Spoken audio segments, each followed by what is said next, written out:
Hoş geldiniz. Böyle güzel bir günde sizi burada ağırlamaktan sağlık seven ve memnun olarak gurur duyuyoruz.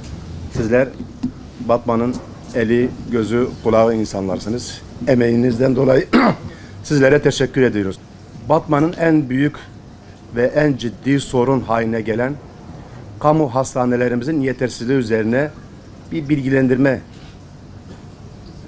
programı yaptık.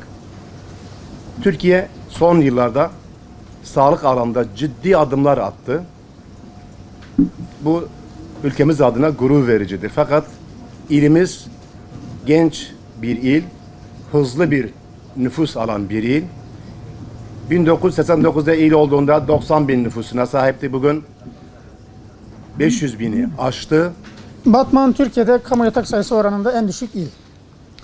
Batman, 1990 yılında il statüsü kazanmış, aldığı yoğun göç ve yüksek nüfus artışı hızına bağlı olarak nüfusu Türkiye ortalamasının çok üzerinde yükselmiştir.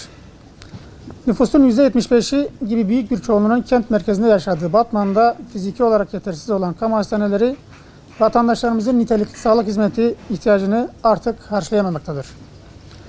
Merkez nüfusu bile ülkemizdeki birçok ilin toplam nüfusundan daha fazla olmasına karşın 1996 yılında inşaatına başlanan ve ancak 2009 yılında hizmete açılabilen 358 yataklı Batman Bölge Devlet Hastanesi ile bir bloğu 1968 yılında, diğer bloğu ise 1995 yılında ek bina olarak hizmete açılan ve eski İSSK Hastanesi'nde hizmet vermeye çalışan 162 yataklı Kadın Doğum ve Çocuk Hastalıkları Hastanesi dışında maalesef kent merkezinde başka bir kamu hastanesi bulunmamaktadır. Bu iki hastanemiz fiziki olarak kapasitelerin çok üzerine hizmet vermekte, ilimizde yaşayan vatandaşlarımızın sağlık hizmetini karşılayamamakta, koğuş tipi odalarda eski sağlık sistemini hatırlatan koşullarda Batmanlılara sağlık hizmeti vermeye çalışmaktadır. Türkiye'de artık hastaların mahremiyetinin sağlandığı, otel konforunda ve nezih koşullarda tedavi gördüğü şehir hastanelerinin, tıp fakültesi hastanelerinin, eğitim ve araştırma hastanelerinin ülkemizin dört bir yanında hizmet vermeye başladığı ve birçok ülkenin bile gıptayla takip ettiği sağlık sisteminde Batman'ımız maalesef bu güzel hizmetten yararlanamamaktadır.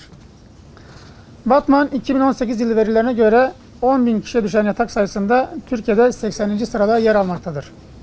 Ancak Batman'dan sonra gelen ilimizde 350 yataklı tıp fakültesi araştırma hastanesi bulunmaktadır. Bu hastane de dikkate alındığında Batman Türkiye'de kamu yatak kapasitesi olarak en düşük il olmaktadır. Batman'ımız ne yazık ki kamu yatak kapasitesi yani hasta yatağı oranında tıp fakültesi hastaneleri eklendiğinde 10.000 kişiye düşen 11.4 yatak sayısıyla Türkiye'de son sırada yer almaktadır. Türkiye'de nüfusu Batman'a yakın olan, hatta daha düşük nüfusa sahip birçok ildeki kamu yatak kapasitesi Batman'dan çok daha yüksektir. Kamu yatak kapasitesi Batman'dan yüksek olan birçok ilde ayrıca eğitim araştırma hastaneleri ve tıp fakülteleri de bulunmaktadır. Bizim Batman ilimize yakın nüfusu olan illerden bazılarını arkadaşlar, mesela Kütahya ilini örnek vermek gerekirse nüfusu 577 bin civarıdır. Batman'dan daha düşük nüfusa sahip bir ildir. 10.000 kişiye düşen kamu yatak oranı 29.8, yani 10.000 kişi 30 civarında.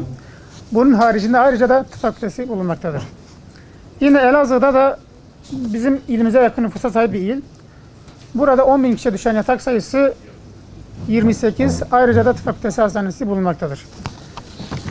Bunun haricinde arkadaşlar yine Batman'dan nüfusu daha düşük olan illerimiz var. Bunlara da mesela Bolu'da nüfusu 311 bin. Neredeyse Batman'ımızın yarısı kadar. Ama burada 10 bin kişiye düşen yatak sayısı 40.3. Bunun dışında da ayrıca tıp fakültesi bulunmaktadır. Mesela arkadaşlar Giresun'da 453 bin nüfusu olan bir ilimiz. 10 bin kişiye düşen yatak sayısı 28.5. Bunun haricinde de tıp fakültesi hastanesi bulunmaktadır.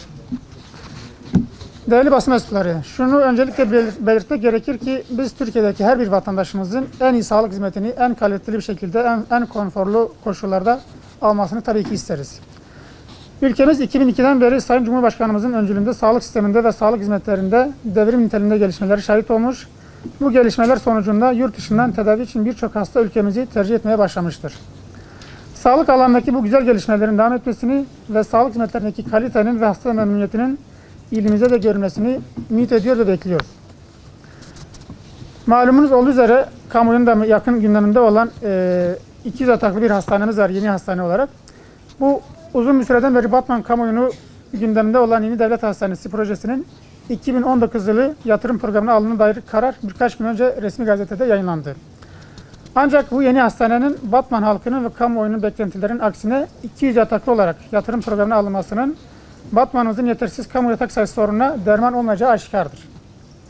Herkesin malumu olduğu üzere mevcut hastanelerimizdeki koğuş tipi hasta odalarının insan onuruna yakışmadığını, mevcut şartlarda hasta mahremiyetinin sağlanamadığını, bu nedenle Batman'ımızın nitelikli kamu yatak kapasitesinin ivedi bir şekilde, acil bir şekilde artırılmasının elzem olduğunu, bu ihtiyacın Batman'ımız için ertelenemez bir ihtiyaç olduğunu ifade etmek istiyoruz.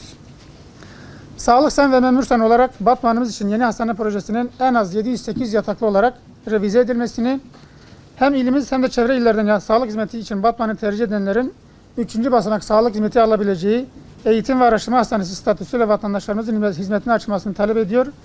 Bu konuda yetkisi ve etkisi olan herkese, siyasilere, bürokratlara, sivil toplum kuruluşlarına ve tüm Batman sevdalılarına bu konuda destek olmaları için çağrıda bulunuyoruz. Bu konunun takipçisi olmaya devam edeceğimizin de bilmesini istiyoruz.